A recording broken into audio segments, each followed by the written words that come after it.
आज बात करेंगे 4 एफएमसीजी स्टॉक्स के बारे में जिनको आप रिसर्च कर सकते हो to add to your FMCG allocation.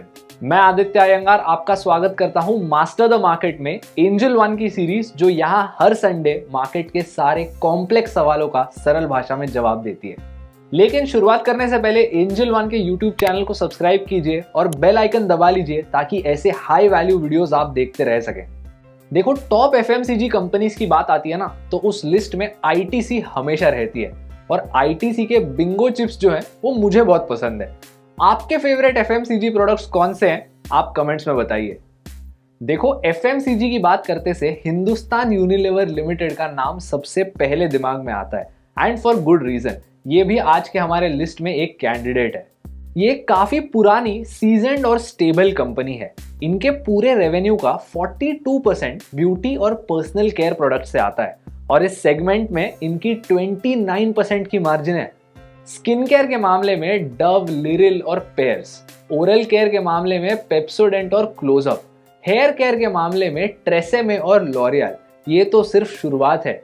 HUL की सबसे बड़ी स्ट्रेंथ है ब्रांड बिल्डिंग। ये सारे ब्रांड्स जब हमने मेंशन किए, आपके दिमाग में उनकी आइकॉनिक एडवर्टाइजमेंट्स आई होंगी। This is brand recall. तो इतनी अच्छी brand building when coupled with capital efficiency, Hindustan Unilever 26.6% का ROCE जनरेट कर पाता है। पिछले 5 सालों के फाइनेंशियल परफॉर्मेंस की बात करें तो सेल्स ग्रोथ में 11% का CAGR देखने को मिलता है और प्रॉफिट ग्रोथ में 14%।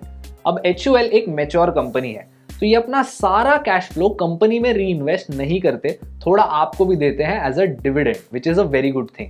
कंपनी की फाइनेंशियल हेल्थ भी सही है, कोई डेट नहीं है, ना कोई रेड फ्लैग्स है। अब आते हैं अगले कंपनी की तरफ, जो है आईटीसी। पिछले साल तक हर एक इंसान आईटीसी पर मीम्स बना रहा था, लेकिन मार्केट सेंटिमेंट भी गजब चीज है दोस्तों। सेंटिमेंट बदल गई और आज हर एक इंसान आईटीसी को प्रेज कर रहा है। लेकिन आईटीसी के क्रेडिबिलिटी के पीछे सिर्फ सेंटिमेंट नहीं है, पावरफुल ब्रांड्स है। आईटीसी अपने सिगरेट बिजनेस के साथ ही एफएमसीजी में बहुत ही प्रोमिनेंट प्लेयर है। आशीर्वाद, सनफीस्ट, बिंगो, यीपी जैसे बहुत ही आइकॉनिक ब्रांड्स आईटीसी ने भी बनाए हैं। लेकिन आईटीसी का जो सिगरेट्स बिजनेस है, ये इनके प्री टैक्स प्रॉफिट्स में 81% कंट्रीब्यूट करता है और ये इनके लिए एक बहुत बड़ी रिस्क है, क्योंकि सिगरेट बिजनेस जो है वो हेवीली पॉलिसी डिपेंडेंट होता है। तो अगर गवर्नमेंट पॉलिसीज में चेंजेस आते हैं जो इनके सिगरेट बिजनेस को अफेक्ट करते हैं, ये चीज इनके एफएमसीजी बिजनेस के डिसीजन मेकिंग को भी इंपैक्ट कर सकती है। अब आईटीसी एक डिफेंसिव स्टॉक है। इसका मतलब है कि बिजनेस साइकिल्स कैसी भी हो, आईटीसी के जो प्रोडक्ट्स है इनकी डिमांड मोर और लेस कांस्टेंट होती है। इसी की वजह से इनके ग्रोथ रेट्स भी इतने इंप्रेसिव नहीं होते। पिछले 5 सालों में आईटीसी का सेल्स ग्रोथ CAGR रहा है 7% और अर्निंग्स का 8%। लेकिन आईटीसी बहुत कैपिटल एफिशिएंट है, इनका ROCE 33.6% है। यहाँ भी कंपनी की बैलेंस शीट पर कोई रेड फ्लैग्स नहीं है, कोई डेट नहीं है, फाइनेंशियल हेल्थ बहुत अच्छी है और कंपनी डिविडेंड भी देती है। अब आते हैं हमारे अगले कंपनी की तरफ, जो है PNG hygiene and health care. Bharat में करंटली विमेन्स हाइजीन की सेगमेंट में ये मार्केट लीडर है।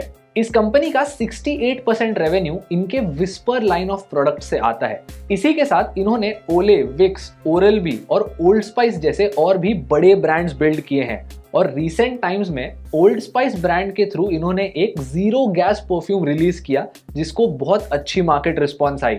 आपको जब भी जुकाम होता है, मोस्ट केसेस में आप मेडिकल स्टोर में जाके बोलते हो भैया एक विक्स देना। यहीं पर इस कंपनी ने बहुत बड़ा मार्केट शेयर अक्वायर किया है, जो है over the counter health care में। इनकी विक्स 3-in-1 लॉजेंज इनके लिए बहुत अच्छे से काम कर गई because of strong marketing and a very good product. अगर पिछले 5 सालों के ग्रोथ रेट्स की बात करें तो कंपनी ने सेल्स 11% के CAGR पर ग्रो किए हैं और अर्निंग्स सिर्फ 6% पे। अब सेल्स ग्रोथ अच्छी है, लेकिन अर्निंग्स ग्रोथ इतनी इंप्रेसिव नहीं है। लेकिन company aspects that the women's hygiene segment will grow even more in the coming years. तो अगर मैनेजमेंट का प्रेडिक्शन इन नंबर्स के बारे में सही निकलता है, आगे जाके ये ग्रोथ रेट्स इंप्रूव हो सकते हैं, क्योंकि कंपनी इस सेगमेंट में मार्केट लीडर है। फाइनेंशियल हेल्थ की बात करें तो डेट नेग्लिजिबल है, कंपनी का इंटरेस्ट कवरेज रेशियो भी बहुत हाई है और कोई रेड फ्लैग्स नहीं है बैलेंस शीट पर। अब आते हैं हमारे अगले कंपनी की तरफ, जो है कोलगेट पामोलिव। करंटली ये भारत में ओरल केयर सेगमेंट में एक मार्केट लीडर है। ये टूथपेस्ट से लेकर टूथब्रश, माउथ वॉश और बाकी पर्सनल केयर प्रोडक्ट्स भी बनाते हैं। पिछले 5 सालों में इस कंपनी ने कंसिस्टेंटली 75% से भी ऊपर ROCE और ROE जनरेट किया है। ये 2 चीजें हाईलाइट करता है। सबसे पहला, हाई कैपिटल एफिशिएंसी। कंपनी पैसे जो खर्च कर रही है सही से उस पर रिटर्न कमा पा रही है। और दूसरा, हाई शेयर होल्डर रिटर्न्स जो आपको ROE से देखने मिलते हैं। कंपनी एक सिग्निफिकेंट डिविडेंड भी देती है और पिछले 5 सालों में इन्होंने सेल्स को सिर्फ 5% से ग्रो किया है, लेकिन अर्निंग्स को 13% से ग्रो किया है। अभी तक कोलगेट पामोलिव अपने ओरल केयर बिजनेस पे बहुत ज्यादा फोकस कर रहा था। कोलगेट मतलब टूथपेस्ट, ये आप सब जानते हैं। यहाँ पर इनका 51% का मार्केट शेयर है और टूथ पाउडर की बात करें तो 49% का।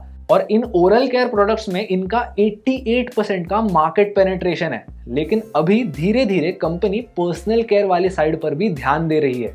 ये चाहते हैं कि पामोलिव के थ्रू ये HUL के प्रोडक्ट्स को अच्छी टक्कर दे। अब कंपनी के फाइनेंशियल्स की बात करें तो हेल्थ बहुत ही अच्छी है, डेट बहुत कम है और बैलेंस शीट फ्लॉलेस है। एनीवे दोस्तों, अगर आपने भारत के टॉप FMCG कंपनीज के बारे में कुछ नया सीखा तो फटाफट एंजल वन के चैनल को सब्सक्राइब कीजिए और बेल आइकन दबा लीजिए। मैं आपको मिलूंगा अगले संडे के मास्टर द मार्केट वीडियो में। See you next time.